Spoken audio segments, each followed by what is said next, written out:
নমস্কাৰ সকলোকে আকৌ এবাৰ বিয়াৰ সিজন আহি গ'ল নহয় জানো আৰু এইটো বিয়াৰ সিজনৰ প্ৰথমখন বিয়া খাবলৈ গৈ আছো আৰু আজি মই মোৰ জোৰোণত দিয়া ফেভৰেট পাট কাপোৰযোৰ পিন্ধি মোৰ ফেভৰেট বাজনীৰ বিয়া খাবলৈ গৈ আছো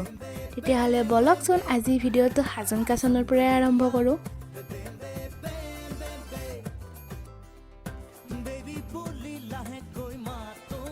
অলপ মেকআপ সেকআপ কৰি লৈছো আৰু নিজে যিখিনি পাৰো সেইখিনি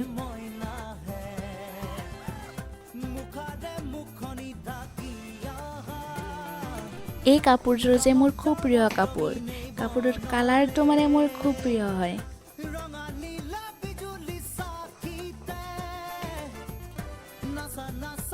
আৰু এতিয়া আমি দুটাই ৰেডি পুৰা বিয়াৰ যাবৰ কাৰণে মোৰ ওলোৱা হৈ গৈছে মাক অকমান ঠিক ঠাক কৰি দিছো আৰু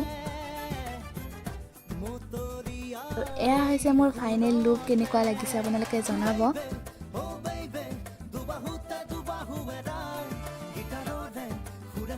আৰু যে মোৰ এটা কাম মানে সদায় ঘৰত ৰৈ যায় সদায় মই এইটো কাম গাড়ীত কৰো মানে কি হয় মই নেল পলিশ গুছাও ঠিকে লগাব পাহৰি যাওঁ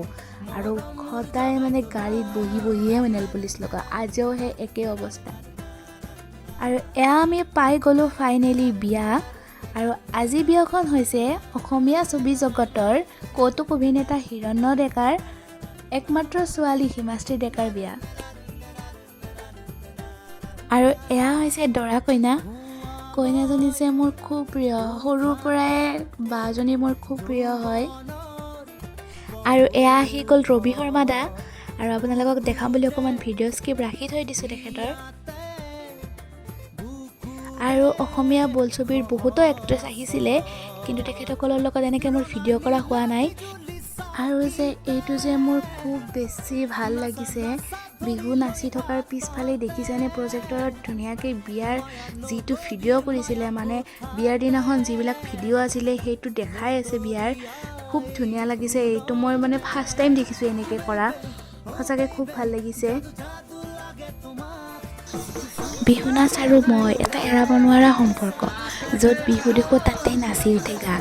তো আজিও মই বিহু নাচ দেখি ৰ'ব নোৱাৰি নাচি দিলে এপাক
এনেকৈ নাচি বাগি ফূৰ্তিৰ মাজতে সময়খিনি অতিবাহিত হ'ল